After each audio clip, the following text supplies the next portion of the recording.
Hello everyone, welcome to make it easy civil platform. आज हम यहाँ पर बेसिकली यूकेपीएससी एई के पेपर एनालिसिस के लिए आए हैं।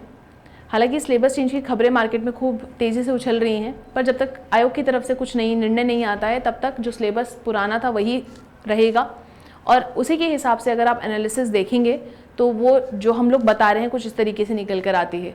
ये जो पेपर एनालिसिस है ये आपको अपने अपकमिंग एग्जाम के लिए बहुत ही फ्रूटफुल साबित हो सकता है, क्योंकि यहाँ से आपको पता चल जाता है कि किस सब्जेक्ट को कितनी तवज्जो देनी है, कितनी वैल्यू देनी है, कितना टाइम देना है, और उसी हिसाब से आप अपनी प्रिपरेशन का लेवल डिसाइड कर सकते हैं और बना सकते हैं स्ट्रैटेजी एग्जाम को क्रैक करने की।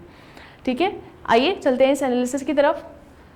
तो एज पर द एनालिसिस जो 2013 में देखा गया स्ट्रेंथ ऑफ ये जैसे कि आप लोगों को पता होगा ये पेपर पैटर्न बेसिकली दो पेपर्स हैं यहाँ पे, पेपर 1 एंड पेपर 2।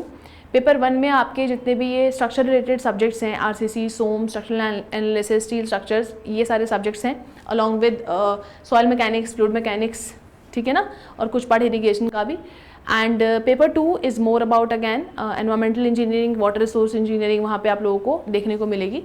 तो पेपर ये जो सब्जेक्ट्स हैं पेपर 1 के हैं, जहाँ से पेपर 2 के स्टार्ट होंगे, that I let you know. ये पेपर 1 के सब्जेक्ट्स हैं आपके लिए, जिसमें स्ट्रेंथ ऑफ मटेरियल्स 2013 में देखा गया कि यहाँ पे 14 क्वेश्चन पूछे गए थे स्ट्रेंथ ऑफ मटेरियल से आपके, और वहीं 2022 में जो क्वेश्चन पूछे गए वो 17 क्वेश्चन के आसपास यहाँ से पूछे गए। तो अगैन यहाँ पे आपको टाइम देने की ज़रूरत तो है, ठीक है। तो 14 देखो 17 यहाँ से 10+ ही आया है दोनों ही सालों में आपका। तो अगैन यहाँ पे आपको टाइम देने की ज़रूरत है इस सब्जेक्ट को प्रॉपरली, क्योंकि स्ट्रक्चर एनालिसिस भी पढ़ोगे तो उसके लिए भी आपको सोम ज़रूरी है आना, है ना, क्योंकि again it is related to that. तो नेक्स्ट जब आप देखेंगे आरसीसी से 26 question, again it's a big number.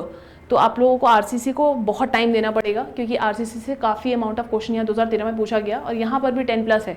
तो अगैन आरसीसी को टाइम देना आप लोगों के लिए काफ़ी इफेक्टिव रहेगा। सिमिलरली अगर आप स्टील स्ट्रक्चर्स को देखोगे तो 15 क्वेश्चन यहाँ पे 2013 में थे और 2022 में आप लोगों के 22 क्वेश्चन यहाँ से पूछे गए। सॉइल मैकेनिक्स में 28 क्वेश्चन आप लोगों के थे 2013 में और 32 क्वेश्चन आप लोगों के थे 2022 में। अगैन आपको सॉइल मैकेनिक्स को टाइम देने की यहाँ पे ज़रूरत रहेगी। वहीं फ्लूइड मैकेनिक्स में भी देखिए नंबर बिल्कुल 20 से बढ़ गया है, 13 से 33 हो चुका है। तो यहाँ पर आपको टाइम काफ़ी देना पड़ेगा अगर आप एग्ज़ाम क्रैक करना चाहते हैं तो। फिर वहीं स्ट्रक्चर एनालिसिस में यहाँ पे 19 थे और यहाँ पे 20। और अगर मैं सोम और स्ट्रक्चर एनालिसिस को कंबाइन कर दूँ, क्योंकि ये दोनों सब्जेक्ट्स तो भाई भाई की तरह ही चलते हैं, सोम आनी ही चाहिए, स्ट्रक्चर एनालिसिस भी पढ़ोगे तो आगे, तो उसके लिए सोम अगैन आपको ज़रूरी है, ठीक है ना। बेसिक्स तो आपको वहीं से पता चलेगा ना।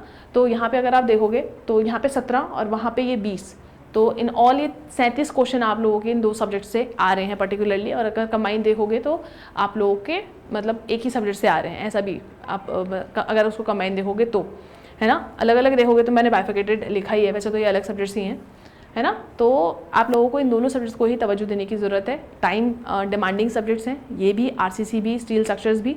और अगर आपका अच्छा है तो बहुत बढ़िया बात है, आपको सिर्फ ज़्यादा प्रैक्टिस की ज़रूरत पड़ेगी। लेकिन अगर नहीं है तो आपको इसको टाइम देना ही पड़ेगा, क्योंकि बिना पढ़े ये सब्जेक्ट हो ही नहीं सकते बेटा, बिना पढ़े तो बिल्कुल नहीं हो सकते, ठीक है ना। कोई ये सोचे कि मैं शॉर्ट हैंड पढ़ के चला जाऊँ, हैंड बुक पढ़ के चला जाऊँ, मेरा सिलेक्शन हो जाए, नहीं हो पाएगा। इन सब्जेक्ट्स में तो बिल्कुल नहीं हो पाएगा, क्योंकि ये बिल्कुल कोर सब्जेक्ट्स हैं और आपको होल हार्टेडली आने ही चाहिए अगर आपको एग्जाम क्रैक करना है तो। क्योंकि क्वेश्चन वो ऐसे थोड़ी से डायरेक्ट पूछ रहा है, कहीं से भी पूछ ले रहा है ना।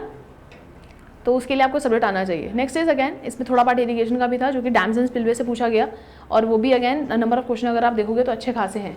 19 क्वेश्चन पूछे गए 2013 में और 11 क्वेश्चन आप लोगों के पूछे गए 2022 में, तो अच्छा खासा नंबर है डैम्स एंड स्पिलवे। तो आप आगे भी आप जब आप देखोगे पेपर 2 में इरिगेशन का बहुत अच्छा लेवल से के क्वेश्चन आ रखे हैं, मतलब नंबर ऑफ क्वेश्चन ज़्यादा हैं। और अलॉन्ग विद दिस, क्योंकि ये भी इरिगेशन में ही आप लोग पढ़ते हैं, तो इरिगेशन को भी आपको तवज्जो देने की बहुत ज़्यादा ज़रूरत है पेपर में सिलेक्शन पाने के लिए। अब ये आपका यहाँ से पेपर 2 के सब्जेक्ट स्टार्ट होते हैं, जिसमें सबसे पहला है आपका सर्वे में 18 क्वेश्चन पूछे गए 2013 में और 15 क्वेश्चन थे 2022 में। अगैन आपको सर्वे छोटा सब्जेक्ट है, लेकिन अगैन टाइम डिमांडिंग है, टाइम देना ही पड़ेगा। हाइड्रोलॉजी में 7 क्वेश्चन थे और यहाँ पे देखो बढ़ के 16 क्वेश्चन आप लोगों के यहाँ से पूछे गए 2022 में। इरिगेशन में 21 क्वेश्चन यहाँ, 24 यहाँ। अब 24 यहाँ थे और पीछे वाले में देखो यहाँ पे 21 + 19 कर लेना और यहाँ पे 24 + 11 कर लेना। तो नंबर ऑफ क्वेश्चन जो बढ़ के आए हैं ना बेटा, तो मतलब उतना टाइम आपको, इरिगेशन 30+ आ रहा है आपका, और इसीलिए टाइम डिमांडिंग है इरिगेशन। ऑल्दो मैं ये नहीं बोलूँगी बहुत बड़ा सब्जेक्ट है, छोटा सब्जेक्ट है, पर इसको टिप्स में करने के लिए काफ़ी टाइम लगता है। है ना। तो आपको ये बहुत अच्छे से पढ़ना ही है फॉर श्योर। कहीं से भी क्वेश्चन उठा के दे देता है वो इरिगेशन में, और अभी अगर आप मानेंगे तो इरिगेशन और हाइड्रोलॉजी ऐसे सब्जेक्ट हैं जिसमें वो स्टूडेंट को बहुत फंसा रहा है, ठीक है ना। आपने देखा भी होगा ए लेवल PYQs में न्यूमेरिकल्स आए थे इरिगेशन से काफ़ी, जिसमें काफ़ी बच्चे फंस गए। और सोचो basic topic water requirement of crops में ही फंसा दिया उसने, और बच्चे नहीं कर पाए वो क्वेश्चन, है ना। तो आपको इरिगेशन को टाइम देने की जरूरत रहेगी बेटा। यहाँ पे एस्टिमेशन में 4 क्वेश्चन यहाँ पे थे 2013 में, और 6 2022 में। बिल्डिंग मटेरियल में 15 क्वेश्चन 2013 में पूछे गए थे, और 18 क्वेश्चन आपके 2022 में थे। वहीं एनवायरमेंटल इंजीनियरिंग में आपके 49 क्वेश्चन थे यहाँ पे 2013 में, और यहाँ पे 35 थे 2022 में, ठीक है। वहीं ट्रांसपोर्टेशन इंजीनियरिंग ये 26 क्वेश्चन पूछे गए थे ओवरऑल 2013 में, जिसमें 15 + 11 लिखा है मैंने। इसमें 15 बेसिकली हाईवे इंजीनियरिंग से और 11 रेलवे इंजीनियरिंग से। मतलब आपको, क्योंकि ट्रांसपोर्टेशन में हाईवे, रेलवे और एयरपोर्ट तीनों आ जाते हैं। एयरपोर्ट तो इसमें था नहीं, बट हाँ हाईवे और रेलवे थी। तो रेलवे से 11 क्वेश्चन थे, हाईवे से आपके 15 क्वेश्चन थे। तो आपको दोनों सब्जेक्ट को बिल्कुल घोट के भी जाना है। सोच रहे हो, सब 26 नंबर बहुत बड़ा नंबर होता है। यहाँ पे देखो 2022 में 12 क्वेश्चन हैं। अब इसका मतलब ये नहीं कि अभी 12 हैं तो अभी 2025 या 26 में जो भी पेपर होगा उसमें भी 12 आएंगे, है ना, बढ़ सकते हैं। तो 12 क्वेश्चन मतलब 9 क्वेश्चन यहाँ पे हाईवे से थे और 3 क्वेश्चन आपके रेलवे से थे। अब इसमें भी देखो, जो इसमें भी री एग्ज़ाम हुआ था, है ना, आप लोगों को पता होगा, पेपर री एग्ज़ाम कराया गया था इसमें भी। तो जो री एग्ज़ाम हुआ था उसमें रेलवे के क्वेश्चन आप लोगों को 8 से 10 क्वेश्चन रेलवे के थे खाली, और हाईवे से भी 8 से 10 क्वेश्चन थे। तो ऑलमोस्ट 20 क्वेश्चन आपके ट्रांसपोर्टेशन इंजीनियरिंग से थे रेलवे के एग्जाम, मतलब री एग्ज़ाम में, है ना। तो as far as this analysis goes, आप लोगों को ये नहीं बता रहे कि इतने क्वेश्चन आएंगे आपके अपकमिंग एग्जाम में। इस एनालिसिस से आप बेसिकली डिराइव कर सकते हो कि भैया, या इस एनालिसिस से जो समरी निकालोगे वो ये होगी कि भैया मुझे अपनी जो प्रिपरेशन है वो किस डायरेक्शन में लेके जानी है, किसको कितना टाइम देना है, किसको कितनी तवज्जो देनी है, किस पे कितनी मेहनत करनी है। इस एनालिसिस से आपको इतनी हेल्प हो पाएगी, ठीक है ना। अगर मैं आपको एक सैम्पल पेपर दिखाऊं, वहाँ से आपको इसका लेवल भी पता चल जाएगा किस लेवल का पेपर था। तो चलो सैम्पल पेपर देखते हैं। देखेंगे आप यहाँ पर पर्टिकुलरली पेपर 1 है, ये आपका 2013 का पेपर 1 है असिस्टेंट इंजीनियर का।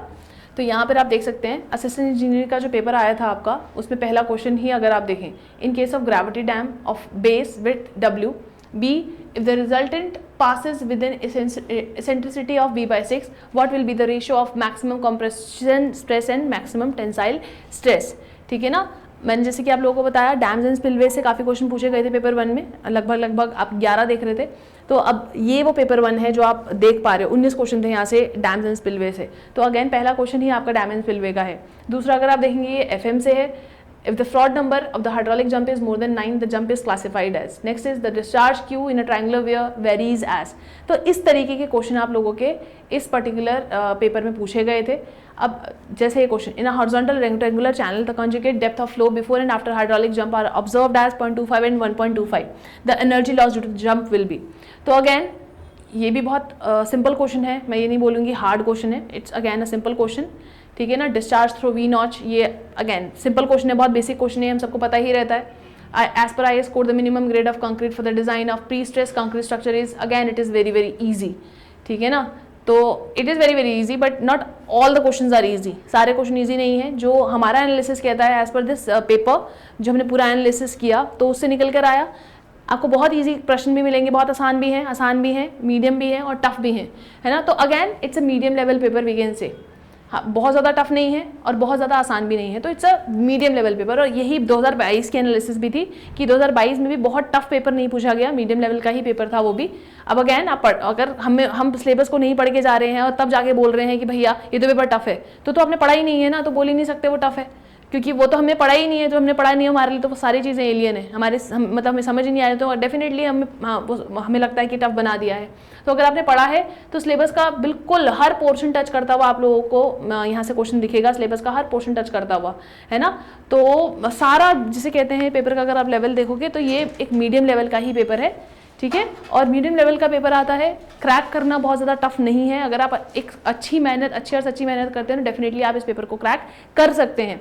और आप ये PYQs आप लोगों को ऑनलाइन उसमें मिल जाएगा, अदरवाइज हम इसे डिस्क्रिप्शन में भी डाल देंगे अगर आप लोगों को चाहिए तो, ठीक है। तो यही था हमारा एक एनालिसिस जो छोटा सा आप लोगों के सिलेक्शन के प्रोसेस के लिए। तो आई होप आपको ये वीडियो अच्छा लगा हो और आप लोगों के लिए ये आगे एग्जाम के लिए बहुत ही फ्रूटफुल साबित हो। Thanks for coming to online platform. आज के लिए इतना ही, थैंक यू।